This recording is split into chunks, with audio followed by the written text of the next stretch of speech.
नमस्कार दोस्तों, open for learn में आपका स्वागत है। आज हम बात करने वाले हैं भारतीय इतिहास और पौराणिक कथाओं के एक ऐसे पात्र की जिसका नाम सुनते ही शक्ति, विद्वता, अहंकार और पराजय की एक मिलीजुली तस्वीर जहन में उभर आती है। एक ऐसा चरित्र जिसे सिर्फ खलनायक कह देना उसके व्यक्तित्व के साथ अन्याय होगा।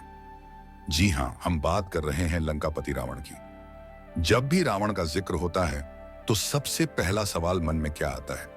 यही ना कि रावण के 10 सिर क्यों थे? क्या वाकई में उसके 10 सिर थे या फिर यह सिर्फ एक कल्पना है? इन 10 सिरों का रहस्य क्या है और इन 10 सिरों का उसकी उस महान तपस्या से क्या संबंध है जिसके बल पर उसने तीनों लोगों को भयभीत कर दिया था? आज इस वीडियो में हम इन्हीं सवालों के धागे खोलेंगे। हम रावण की कहानी को सिर्फ एक राक्षस की कहानी की तरह नहीं, बल्कि एक जिज्ञासु की नजर से देखेंगे। हम उतरेंगे पौराणिक कथाओं की गहराइयों में और जानेंगे रावण के दशानन बनने की पूरी कहानी, उसकी अभूतपूर्व तपस्या का सच और उसके 10 सिरों के पीछे छिपे उन रहस्यों को जो आज भी हमें बहुत कुछ सिखाते हैं। तो बने रहिए हमारे साथ इस ज्ञानवर्धक और रहस्यमयी यात्रा के अंत तक। भाग 1, दशानन का उदय, एक असाधारण बालक की महत्वाकांक्षा। कहानी शुरू होती है सृष्टि के रचयिता ब्रह्मा जी के मानस पुत्र महर्षि पुलस्त्य से। उनके पुत्र हुए महर्षि विश्रवा, जो स्वयं एक महान तपस्वी और विद्वान थे। महर्षि विश्रवा का विवाह देववर्णिनी से हुआ, जिनसे उन्हें कुबेर नामक पुत्र की प्राप्ति हुई। कुबेर ने तपस्या करके ब्रह्मा जी को प्रसन्न किया और देवताओं के कोषाध्यक्ष का पद तथा सोने की लंका का राज्य प्राप्त किया। उधर राक्षस कुल में सुमाली नामक एक पराक्रमी राजा था। जब उसने कुबेर के ऐश्वर्य और लंका की भव्यता को देखा तो उसके मन में भी ऐसी ही शक्ति और वैभव की इच्छा जागी। उसने अपनी पुत्री कैकसी को महर्षि विश्रवा के पास भेजा, इस उद्देश्य से कि वह महर्षि से विवाह करके उनके जैसे ही तेजस्वी पुत्रों को जन्म दे। कैकसी ने महर्षि विश्रवा की सेवा की और अपनी इच्छा प्रकट की। महर्षि विश्रवा ने उसकी सेवा से प्रसन्न होकर उसे पुत्रों का वरदान तो दिया, लेकिन चूंकि कैकसी ने एक अशुभ वेला में उनसे निवेदन किया था, इसलिए उन्होंने कहा कि उसके पुत्र क्रूर स्वभाव के और अधर्म की ओर प्रवृत्त होंगे। कैकसी के बहुत अनुनय विनय करने पर महर्षि ने कहा कि उनका सबसे छोटा पुत्र धर्मात्मा होगा। समय आने पर कैकसी ने 3 पुत्रों और 1 पुत्री को जन्म दिया।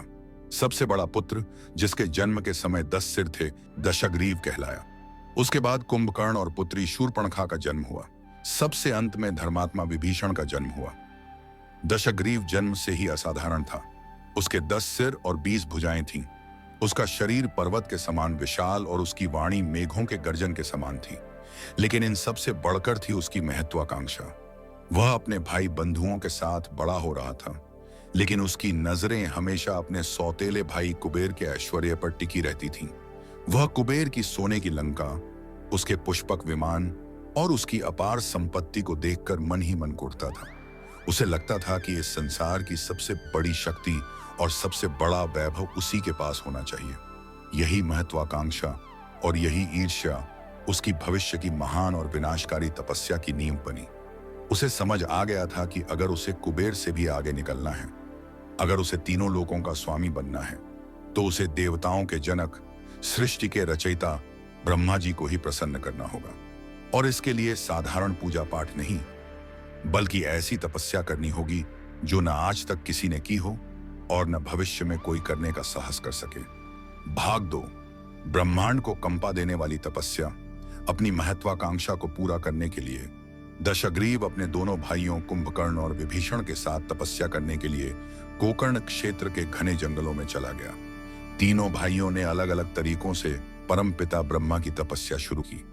विभीषण ने एक पैर पर खड़े होकर केवल सूर्य की ओर देखते हुए 5000 वर्षों तक कठोर तप किया। उसकी इस सात्विक तपस्या से प्रसन्न होकर ब्रह्मा जी ने उसे दर्शन दिए और वरदान मांगने को कहा। विभीषण ने कहा, हे प्रभु, मुझे ऐसा वर दें कि मेरी मति कभी भी धर्म के मार्ग से विचलित न हो, चाहे कितनी भी बड़ी विपत्ति क्यों ना आ जाए। ब्रह्मा जी तथास्तु कहकर अंतर्धान हो गए। कुंभकर्ण ने इंद्रियों को वश में करके कठोरतम आसनों में हजारों वर्षों तक तप किया। उसकी तपस्या से इंद्र का सिंहासन भी डोलने लगा। देवताओं को भय हुआ कि कहीं कुंभकर्ण इंद्रासन ही न मांग ले। तब देवताओं ने देवी सरस्वती से प्रार्थना की। जब ब्रह्मा जी कुंभकर्ण को वरदान देने के लिए प्रकट हुए तो ठीक उसी समय देवी सरस्वती उसकी जिह्वा पर विराजमान हो गई। ब्रह्मा जी ने जैसे ही वर मांगने को कहा, कुंभकर्ण इंद्रासन की जगह निद्रासन सोने का वरदान मांग बैठा। ब्रह्मा जी ने उसे यह वरदान दे दिया। अब बारी थी दशग्रीव की। उसकी तपस्या इन सबसे विकराल और अभूतपूर्व थी। उसने संकल्प लिया था कि वह ब्रह्मा जी को अपने शरीर का अंग ही अर्पित कर देगा। उसने हजारों वर्षों तक निराहार रहकर पंचाग्नि, चारों ओर अग्नि और ऊपर सूर्य का ताप के बीच बैठकर घोर तप किया। उसकी तपस्या की अग्नि से तीनों लोग संतप्त हो उठे। देवता, असुर, यक्ष, गंधर्व सभी व्याकुल हो गए, लेकिन ब्रह्मा जी प्रकट नहीं हुए। दशग्रीव की सहनशीलता अब जवाब दे रही थी। उसने अपनी तपस्या को और भी भयानक बनाने का निर्णय लिया। उसने एक यज्ञ वेदी बनाई और अपनी तलवार से अपना एक सिर काटा और उसे अग्नि में आहूत कर दिया। जैसे ही उसने सिर काटा, उसकी योग शक्ति से वहां तुरंत एक नया सिर उत्पन्न हो गया। यह क्रम चलता रहा। 1000 वर्ष बीतने पर जब ब्रह्मा जी नहीं आए, तो उसने अपना दूसरा सिर काटकर अग्नि को समर्पित कर दिया। फिर भी ब्रह्मा जी नहीं आए।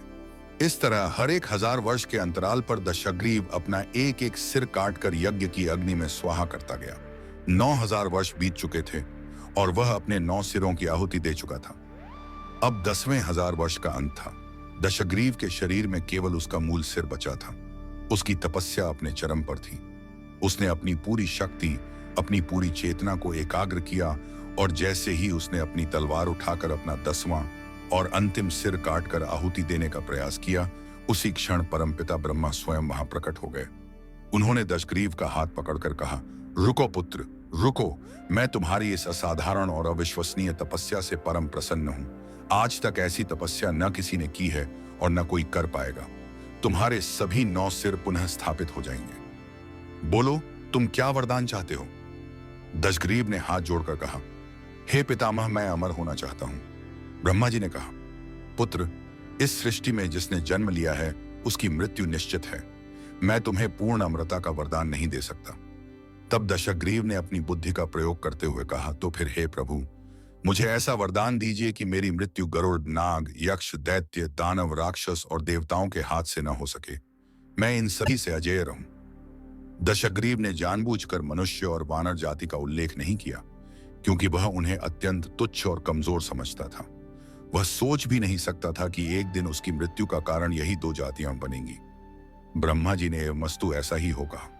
उन्होंने उसे उसके कटे हुए 9 सिर वापस प्रदान किए और साथ ही इच्छा रूप धारण करने की शक्ति, अमोघ अस्त्र शस्त्र और नाना प्रकार की मायावी शक्तियां भी प्रदान की।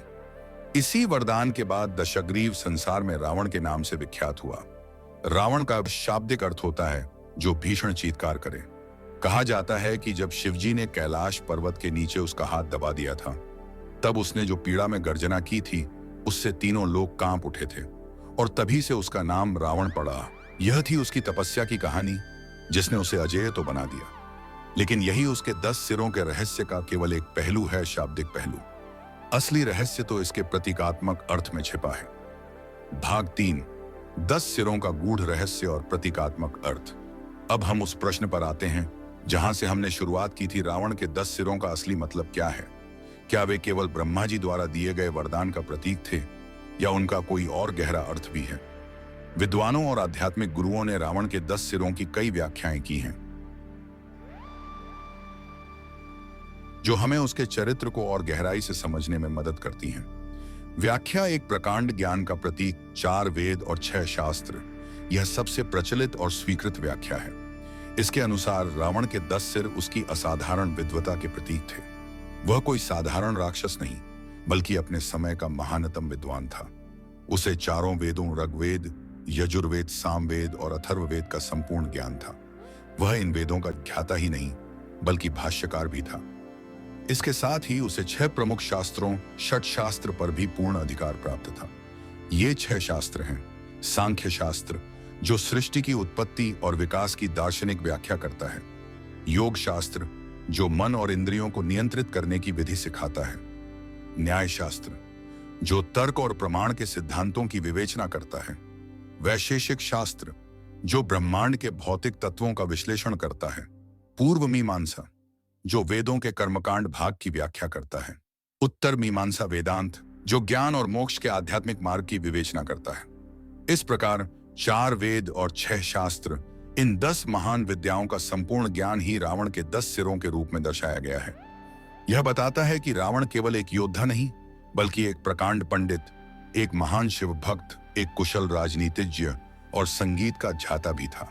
शिव तांडव स्तोत्र की रचना उसी ने की थी, जो आज भी भगवान शिव की सबसे प्रिय स्तुतियों में से एक मानी जाती है। उसके 10 सिर उसकी बौद्धिक क्षमता और ज्ञान की पराकाष्ठा थे। व्याख्या 2। 10 नकारात्मक भावनाओं का प्रतीक। ज्ञान एक दोधारी तलवार की तरह होता है। यदि ज्ञान के साथ विवेक और विनम्रता न हो तो वही ज्ञान अहंकार का कारण बन जाता है। रावण के साथ भी यही हुआ। दूसरी व्याख्या के अनुसार रावण के 10 सिर 10 ऐसी नकारात्मक भावनाओं और पापों के प्रतीक थे, जिन्होंने उसके अपार ज्ञान को भी ढक लिया और अंततः उसके विनाश का कारण बने। ये 10 भावनाएं हैं: काम, लस्ट, पराई स्त्री, सीता पर बुरी दृष्टि डालना; क्रोध, एंगर, बात बात पर अत्यंत क्रोधित हो जाना; मोह, अटैचमेंट, अपने पुत्र मेघनाद और परिवार से अत्यधिक मोह, जो उसे सही गलत का भेद नहीं करने दे रहा था; लोभ, ग्रीड, सोने की लंका और समस्त विश्व पर अधिकार करने का लोभ; मद, प्राइड, अपनी शक्ति और विद्वता का घमंड; मात्सर्य, जेलसी, दूसरों की उन्नति, विशेषकर देवताओं और राम से ईर्ष्या; मन, दी अनकंट्रोल्ड माइंड, एक अस्थिर और अनियंत्रित मन जो हमेशा भोग विलास की ओर भागता था; बुद्धि, इंटेलेक्ट विदाउट विजडम, विवेकहीन बुद्धि, जो ज्ञान का उपयोग धर्म के लिए नहीं बल्कि अधर्म और अपनी महत्वाकांक्षाओं की पूर्ति के लिए करती थी; चित्त, विल, एक हठी संकल्प, जो सही गलत का विचार किए बिना केवल अपनी इच्छा पूरी करने पर तुला था; अहंकार, ईगो, मैं ही सर्वश्रेष्ठ हूं का भाव, जिसने उसे किसी की भी सलाह विभीषण की भी मानने से रोक दिया। यह व्याख्या हमें सिखाती है कि कोई व्यक्ति कितना भी ज्ञानी या शक्तिशाली क्यों न हो, यदि वह इन 10 नकारात्मक वृत्तियों का गुलाम है तो उसका पतन निश्चित है। राम के बाणों द्वारा रावण के एक एक सिर का काटा जाना इन्हीं एक एक बुराई के अंत का प्रतीक है। व्याख्या 3।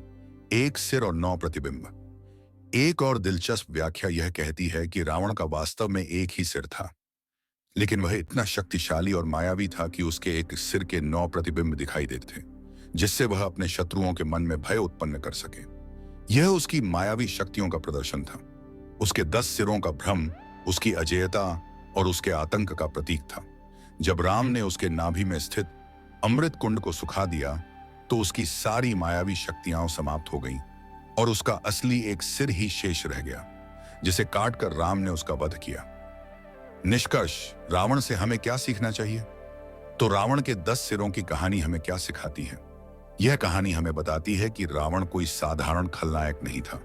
वह तपस्या, शक्ति, ज्ञान और कला का एक अद्भुत संगम था। उसकी तपस्या हमें सिखाती है कि दृढ़ संकल्प और कठोर परिश्रम से कुछ भी हासिल किया जा सकता है। उसके 10 सिर उसकी बौद्धिक क्षमता का प्रमाण है, जो हमें ज्ञान अर्जित करने के लिए प्रेरित करते हैं। लेकिन यही कहानी हमें यह भी चेतावनी देती है कि ज्ञान और शक्ति को यदि अहंकार और अधर्म के रास्ते पर ले जाया जाए तो वे विनाश का कारण बन जाते हैं। रावण के 10 सिर ज्ञान के साथ साथ उन 10 बुराइयों के भी प्रतीक थे, जिन्होंने उसे अंधा कर दिया। वह अपनी शक्ति के नशे में इतना चूर हो गया कि उसने विवेक और धर्म का मार्ग त्याग दिया और अंततः एक साधारण मनुष्य और वानरों के हाथों उसका अंत हुआ, जिन्हें वह सबसे तुच्छ समझता था। रावण की कथा यह दर्शाती है कि बुराई कितनी भी शक्तिशाली, कितनी भी ज्ञानी क्यों न हो, अंत में विजय सत्य और धर्म की ही होती है।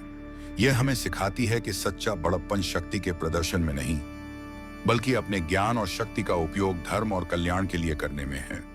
तो दोस्तों, यह थी कहानी रावण की महान तपस्या और उसके 10 सिरों के पीछे छिपे रहस्यों की। उम्मीद है कि आपको यह विश्लेषण पसंद आया होगा और रावण के चरित्र को एक नए दृष्टिकोण से समझने में मदद मिली होगी। रावण केवल एक पौराणिक पात्र नहीं है, बल्कि एक दर्शन है जो हमें अच्छाई और बुराई, ज्ञान और अहंकार के बीच के शाश्वत संघर्ष को समझाता है। आपकी इस बारे में क्या राय है? रावण के 10 सिरों की कौन सी व्याख्या आपको सबसे अधिक तार्किक लगती है? हमें नीचे कमेंट्स में जरूर बताएं। अगर आपको यह वीडियो और इसमें दी गई जानकारी पसंद आई हो तो कृपया इसे लाइक करें और अपने दोस्तों के साथ शेयर करें। ज्ञान बांटने से ही बढ़ता है। और हाँ, अगर आप भविष्य में भी ऐसी ही ज्ञानवर्धक और रहस्यमयी कहानियों को जानना और समझना चाहते हैं तो हमारे चैनल ओपन फॉर लर्न को सब्सक्राइब करना न भूलें और बेल आइकॉन को भी दबा दें, ताकि आपको हमारे नए वीडियो की सूचना सबसे पहले मिले। जुड़ने के लिए धन्यवाद। मिलते हैं अगले वीडियो में एक और दिलचस्प विषय के साथ।